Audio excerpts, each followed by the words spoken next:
Это, собственно, и является одной из основных причин, почему количество инсультов и инфарктов за последние 40 лет в мире увеличилось. Или в целом имеет нарушенную текучесть крови, специально для таких людей я составил сбор. Это пиявки. Замечательные существа, которые ставятся на тело человека и впрыскивают внутрь человека огромное количество ферментов, лекарств, больше 140. Противозачаточные они тоже будут приводить к образованию тромбов и загущению крови. Дорогие друзья, рад вас приветствовать на канале «Твое здоровье» и бессменный автор этого канала Козлов Евгений, практикующий фитотерапевт, нутрициолог и доктор китайской медицины. Сегодня мы с вами поговорим на очень интересную и важную тему, которая называется «Разжижение крови». Эта тема будет актуальна и полезна всем, потому что именно от качества крови, именно от ее текучести зависит наше здоровье. Про эту тему практически мало кто говорит, хотя от этой темы зависит и долгожительство человека, и работа его внутренних органов, и даже его иммунитет. Что мы здесь должны с вами понимать? Дело в том, что у крови есть одна из самых главных и важных функций, которая называется транспортная. Дело в том, что кровь переносит кислород и питательные вещества к нашим клеткам, к нашим тканям, и наоборот уносит из клеток и тканей продукты метаболизма, то есть отходы, и углекислый газ. Соответственно, давайте себе представим, что если у человека очень густая кровь, нарушена ее текучесть, то к чему же это приведет? Это просто приведет к тому, что питательные вещества и кислород будут доставляться очень медленно, и продукты метаболизма и углекислый газ тоже будут очень медленно выходить из клеток. Это приведет к нарушению всех обменных процессов. И часто ко мне люди приходят на прием, а я принимаю большое количество пациентов, как очно, так и онлайн. У них есть обменные нарушения, то есть нарушение обмена веществ. И это часто бывает связано, в том числе, с текучестью крови. Но как по густой крови, да, по киселеобразной крови могут перемещаться быстро питательные вещества? Конечно же, никак. Поэтому текучесть крови будет очень сильно влиять на это. По крови также перемещаются гормоны. По крови также перемещаются нейромедиаторы. Если у человека есть нарушение текучести крови, это даже будет приводить к нарушению гормонального баланса. Поэтому здесь тоже это нужно учитывать. Кровь также является переносчиком иммунных клеток, иммунных белков. Если у человека есть нарушение сосудистой системы, то это будет тоже приводить к нарушению иммунитета. И выздоравливать будет быстрее тот человек, у которого текучесть крови лучше.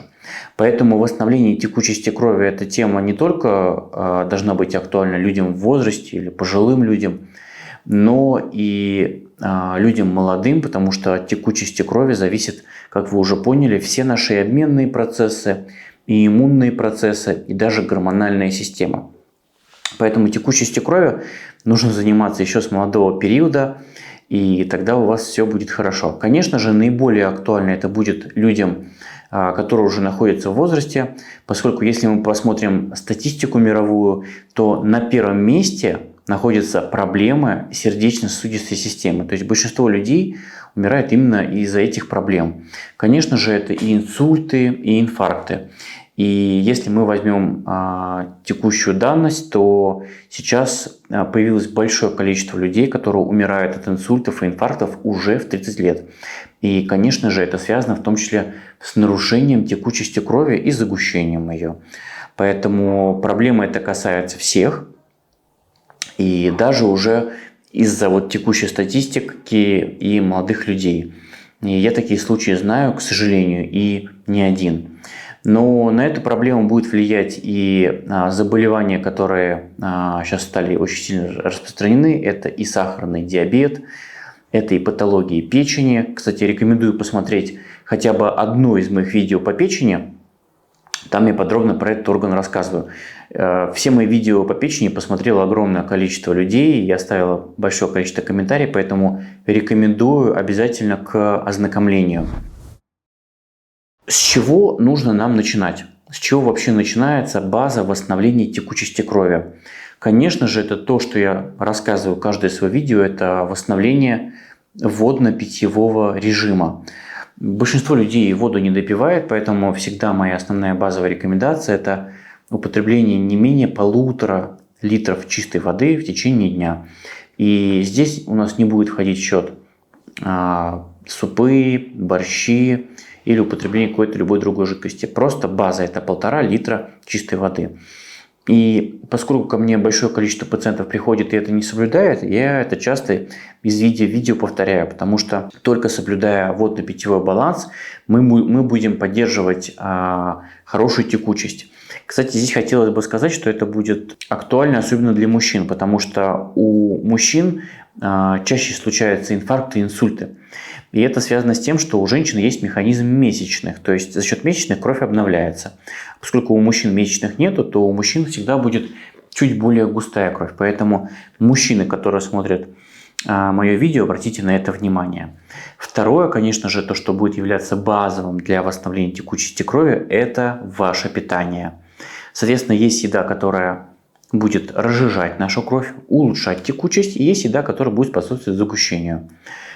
Какая пища, какая еда будет способствовать улучшению текучести крови? Во-первых, это такой продукт, как сельдерей.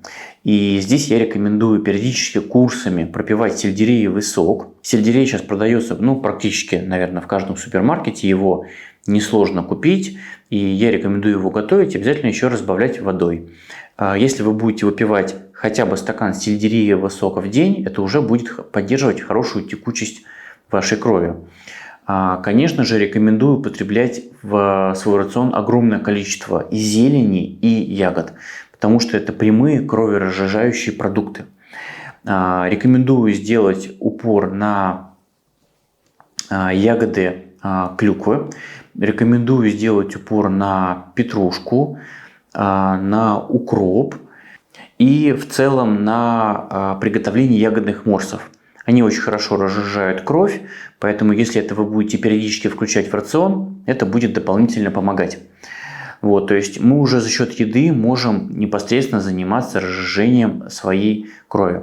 Конечно же, здесь я часто рекомендую своим пациентам имбирь, поскольку в имбире содержится салициловая кислота, те самые салицилаты, которые способствуют разжижению своей крови. Здесь вы можете готовить себе чай из имбиря, добавлять, например, туда дополнительные ягоды облепихи, и этот рецепт будет помогать вам держать кровь в хорошем состоянии. Поэтому имбирь можно пить как и курсами, так и периодически. Я рекомендую имбирь пропивать курсом, для того, чтобы его действие накопилось, для того, чтобы действующее вещество смогло накопиться в крови. И если мы говорим про тему питания, конечно же, есть продукты, которые кровь загущают, то есть делают ее такой более густой, более киселеобразной. Кровь будет загущать избыток сахара в рационе и избыток рафинированных продуктов. Поэтому те люди, которые включают в свой рацион не живую еду, рафинированную, то они очень быстро загущают кровь. Поэтому это, собственно, и является одной из основных причин, почему количество инсультов и инфарктов за последние 40 лет в мире увеличилось. Это связано как раз с питанием. Также к загущению крови будет приводить избыточное потребление мяса, особенно приготовленного с помощью процесса жарки. Тоже обратите на это внимание. Для своих пациентов специально, кто хочет оздоровиться за счет правильного питания, я разработал специальное меню, которое поместил в так называемый специальный гайд. Я разработал и придумал специальные завтраки, обеды, ужины, перекусы, которые способствуют полному восстановлению организма человека. Особенно это актуально для тех людей, у кого есть проблемы с кишечником, у кого есть нарушение стула, у кого есть нарушение микрофлоры кишечника, у кого есть нарушение лимфатической системы, венозной системы, кого беспокоят отеки, лишний вес, прыщи. Это меню для тех, кто хочет поправить свое здоровье и начать восстанавливать здоровье уже сейчас. Я это меню разработал уже достаточно давно, его попробовали огромное количество моих пациентов, слушателей. И если вы хотите начать оздоравливать свой организм, то я думаю, это то, с чего нужно начинать работу. Ссылочку на данное меню прикрепляю внизу под видео. Рекомендую начать с ним работать. Это такой самый первый этап для того, чтобы начать работу со своим организмом. Идем дальше. Следующий важный пункт, что мы можем делать для своего организма, для того, чтобы восстановить текучесть крови, конечно же, это фитотерапия. И я профессиональный фитотерапевт, фитотерапией уже занимаюсь больше 10 лет, и с помощью данного метода лечу большое количество заболеваний. И, конечно же, это и проблемы сердечно-сосудистого толка. И я специально для вас составил сбор, который я рекомендую пить курсами, для того, чтобы поддерживать хорошую текучесть крови. После 50 лет многим пациентам классические доктора назначают пить ацетилсалициловую кислоту, но здесь нам нужно понимать, что данный препарат имеет побочные эффекты как на желудок, так и на печень. А у нас есть лекарство от самой матушки природы, которое нам дает для того, чтобы поддерживать хорошее состояние крови. И травы здесь нам помогают. Большая часть трав, которые находятся в составе, содержат либо салицилаты, то есть ацетилсалициловую кислоту в природной ее форме, которая не несет побочных эффектов, либо определенные антикоагулянты, то есть травы, которые рассасывают тромбы. А поскольку огромное количество людей в нашей стране умирает от процесса тромбообразования, от инсультов, от инфарктов, от варикозного расширения вен или в целом имеет нарушенную текучесть крови, специально для таких людей я составил сбор. Записывайте его рецептуру. Таволга визалистная 40 грамм, лист малины 20 грамм, донник желтый 10 грамм и зверобой 20 грамм. Все эти травы смешиваются в этих граммах, и вы получаете сбор. Данный сбор на взрослого человека нужно пить по такой инструкции. Вы берете столовую ложку данного сбора, утром разводите на 0,8 литра кипятка, настаиваете час, процеживаете и выпиваете за 3 приема. Утром, в обед и вечером за 10-15 минут до еды. Данный сбор нужно пропить не менее 1,5 месяцев, для того, чтобы он накопился и действительно изменил текучесть вашей крови и рассосал даже тромбы, если они у вас есть. То есть это такой природный рецепт, который я вам рекомендую использовать 1-2 раза в год для того, чтобы поддерживать текучесть крови. Кстати, это будет актуально и тем людям, которые переболели коронавирусом, потому что коронавирус способствует загущению крови. Данный рецепт помог уже большому количеству моих пациентов. И фитотерапия – это очень мощный метод, очень сильный и действенный для того, чтобы поддерживать текучесть крови. Также я хотел бы вам рассказать про препарат, который тоже очень часто назначаю своим пациентам. Этот препарат называется наттокиназа. Он сейчас появится у вас на экране. Данный препарат готовится из плодов бобов натта. И этот препарат тоже обладает очень сильным кроворазжижающим потенциалом. То есть он разжижает кровь без побочных эффектов, в отличие от ацетилсалициловой кислоты. Его тоже можно пить в течение года в инструкционной дозировке курсом 1-2 месяца. Тоже его рекомендую. Это такой природный разжижитель крови. И если человек будет данные сборы, данный препарат использовать, его текучесть крови будет хорошая. То есть это хорошая профилактика тромбозов, варикозов и сердечно-сосудистых нарушений. К моему большому сожалению, наши классические терапевты, которые находятся в поликлиниках, в больницах, про это не говорят. Но я через свои YouTube-видео очень хотел бы донести до вас вот эти знания, с помощью которых вы могли бы оздоравливаться. Также хотел бы рассказать, что у меня есть мой телеграм-канал, в котором я делюсь своей такой докторской информацией, где рассказываю очень много рецептов, рассказываю клинические случаи, как я лечу своих пациентов и даю очень много бесплатной информации для всех своих пациентов и слушателей. Ссылочку я прикладываю внизу под видео. Обязательно подписывайтесь и все читайте. Этот материал я готовлю специально для всех своих любимых подписчиков и слушателей. Также там я часто выкладываю о новых продуктах, которые я постоянно готовлю для вас, для оздоровления и восстановления организма. Что же еще мы можем использовать для восстановления текучести нашей крови? Для восстановления текучести нашей крови я часто для пациентов использую такой метод, который называется герудтерапия. Это пиявки. Это такие замечательные существа, которые ставятся на тело человека и впрыскивают внутрь человека огромное количество ферментов, лекарств, больше 140. и часть лекарств связаны с восстановлением текучести крови. Я сам являюсь геронтотерапевтом с, наверное, уже 14-летним стажем, и про пиявки, наверное, знаю, но если, может быть, не все, то практически все. И рекомендую этот метод для тех людей, у которых есть предрасположенность к густой крови, к нарушению кровообращения в ногах, в брюшную полость, в сердце. Этот метод действительно творит чудеса. Поэтому, если у вас есть нарушение текучести крови, этот метод я вам рекомендую проходить курсами в течение года. Найти хорошего геронтотерапевта и с ним начать заниматься. На текущий момент в нашей стране геронтотерапия переживает свой ренессанс, возрождение.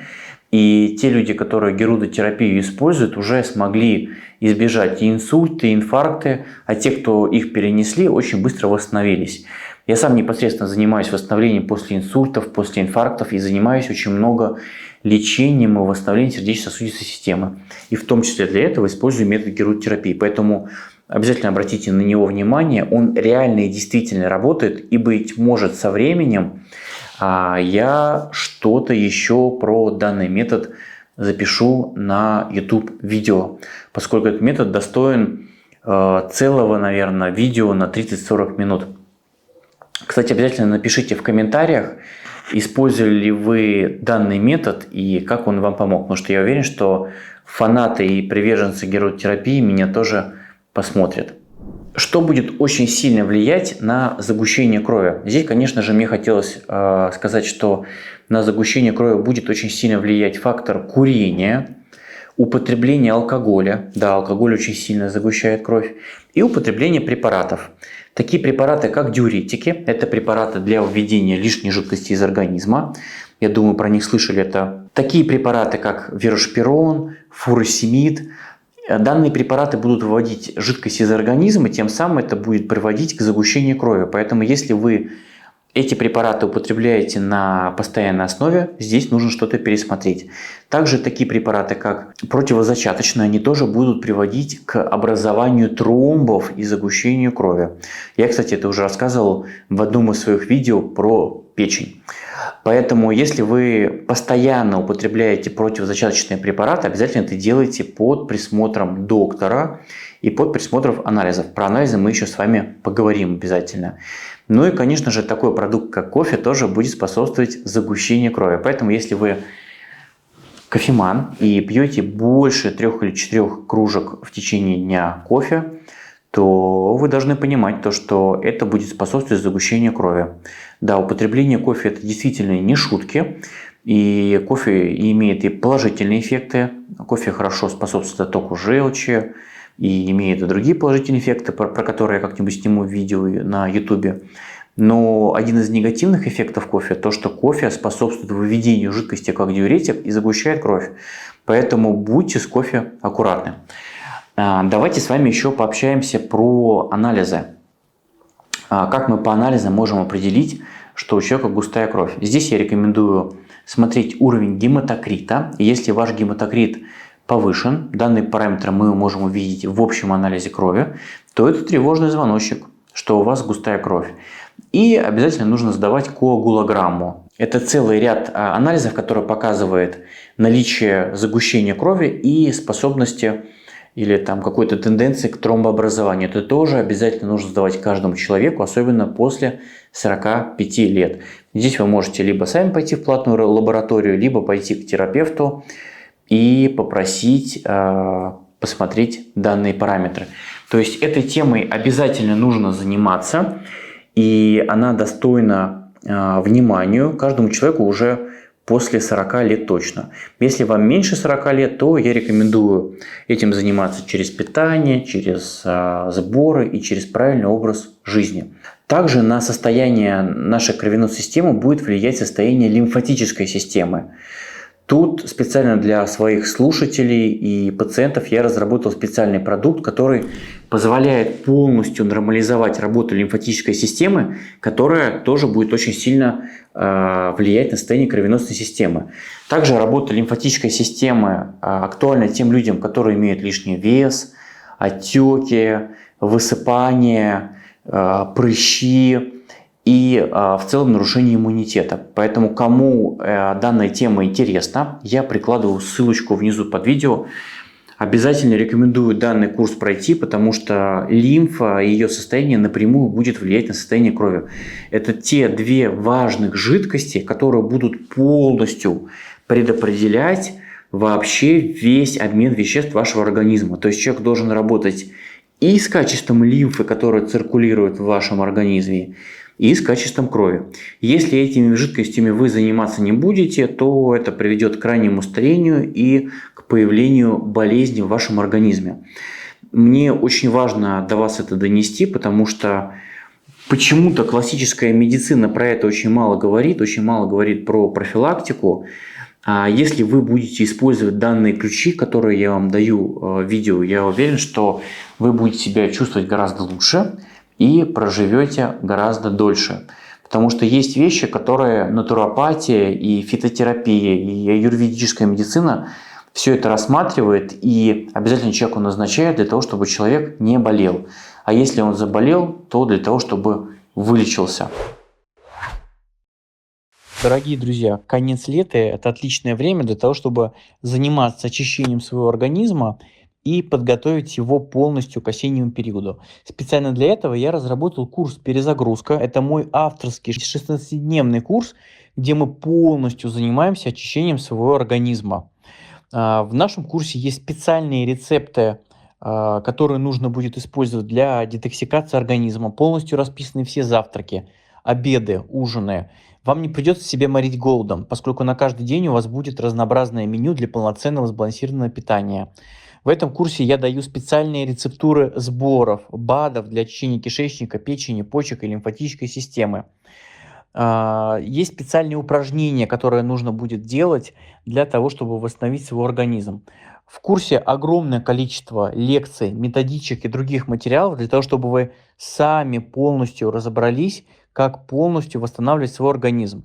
Если вы хотите повысить уровень энергии, ищите новые простые способы для поддержания здоровья, хотите чувствовать легкость и прилив сил даже осенью, хотите сократить риски появления хронических заболеваний, то этот курс точно для вас. Ссылочка на курс «Перезагрузка» внизу в описании под видео. Итак, дорогие мои друзья, резюмируем нашу интересную тему. Я бы хотел донести до вас основную мысль, что своей кровью и ее качеством, и своей лимфой, ее качеством нужно обязательно заниматься. Нужно заниматься как с помощью питания, так и с помощью препаратов, и так и с помощью правильного образа жизни. Если вы будете следить за качеством своих внутренних сред, тогда вы будете себя чувствовать хорошо. Если вы следить не будете и переложите свою ответственность на доктора или на государство, или на больницу, или на кого-то еще, то тут уже, я не знаю, чем вам помочь. Поэтому берите ответственность в свои руки и занимайтесь своим здоровьем.